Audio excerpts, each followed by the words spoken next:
स्वागत है आपका बहुजन जर्नी में।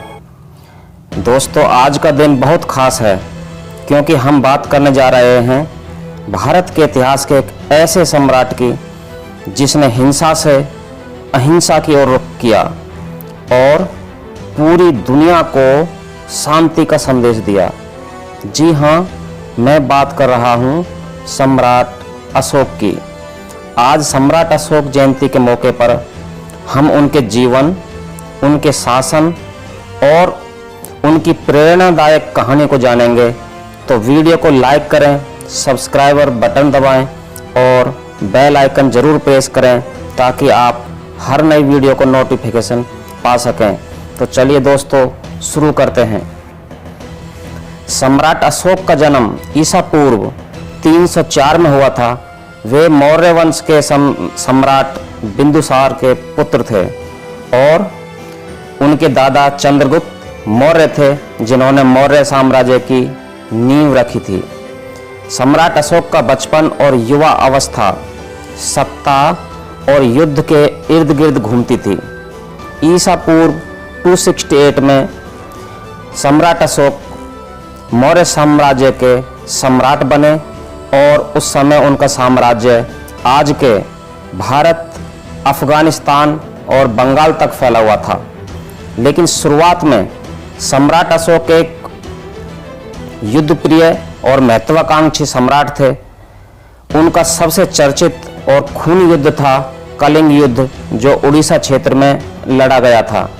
लगभग ईसा पूर्व 261 में इस युद्ध में लाखों लोग मारे गए और इससे सम्राट अशोक को गहरा सदमा पहुंचा।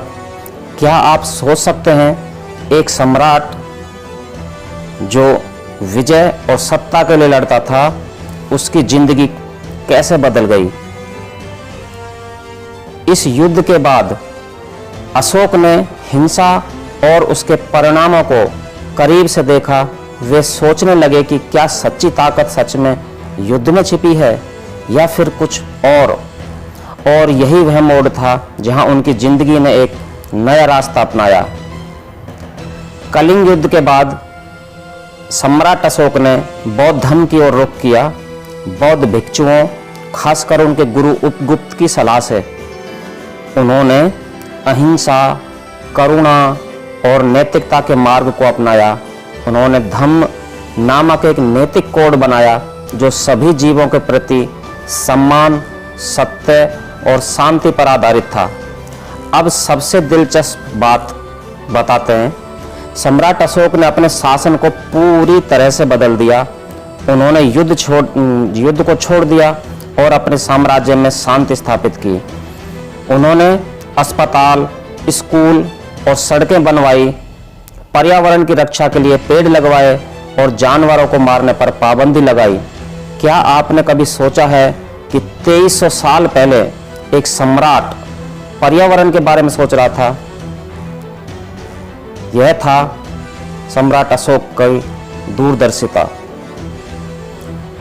अशोक ने अपने संदेश को लोगों तक पहुंचाने के लिए शिलालेख और स्तंभ लेख बनवाए जो आज भी हमारे पास ऐतिहासिक सबूत के रूप में मौजूद हैं। इनमें से सबसे प्रसिद्ध है सारनाथ का अशोक स्तंभ, जिसका शेर आज भारत का राष्ट्रीय प्रतीक है। इन शिलालेखों में अशोक ने लोगों को नैतिकता, अहिंसा और शांति की शिक्षा दी। और जानते हैं, अशोक ने बौद्ध धर्म को सिर्फ भारत तक सीमित नहीं रखा। उन्होंने मिशनरियों को यानी बौद्ध भिक्षुओं को श्रीलंका, म्यांमार और अन्य देशों में भेजा, जिससे बौद्ध धर्म एशिया में फैल पाया। आज भी श्रीलंका और अन्य देशों में अशोक के एक महान धर्म प्रचारक के रूप में याद किया जाता है।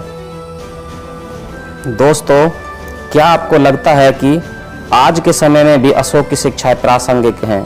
कमेंट बॉक्स में अपनी राय जरूर शेयर करें और अगर आपको यह वीडियो पसंद आ रहा है तो लाइक करें और अपने दोस्तों के साथ शेयर करें।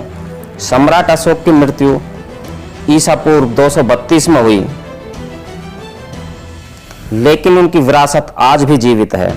वे एक ऐसे सम्राट थे जिन्होंने सत्ता और हिंसा को त्याग कर मानवता और शांति को चुना। उनकी कहानी हमें सिखाती है कि परिवर्तन संभव है, चाहे वह व्यक्तिगत हो या सामाजिक। आज सम्राट अशोक जयंती पर हमें उनकी शिक्षाओं से प्रेरणा लेनी चाहिए। क्या हम अपने आसपास शांति और करुणा फैला सकते हैं? क्या हम उनके जैसा होकर दूसरों की मदद कर सकते हैं? यह सोचने का समय है दोस्तों। तो दोस्तों, यह थी सम्राट अशोक की प्रेरणादायक कहानी। अगर आपको यह वीडियो पसंद आया तो इसे लाइक करें, शेयर करें और सब्सक्राइब करें। नीचे कमेंट करें कि आपको अशोक की कौन सी बात सबसे ज़्यादा प्रभावित करती है। अगले वीडियो में मिलते हैं, तब तक के लिए जय भीम, नमो बुद्धाय। धन्यवाद अंत तक देखने के लिए दोस्तों।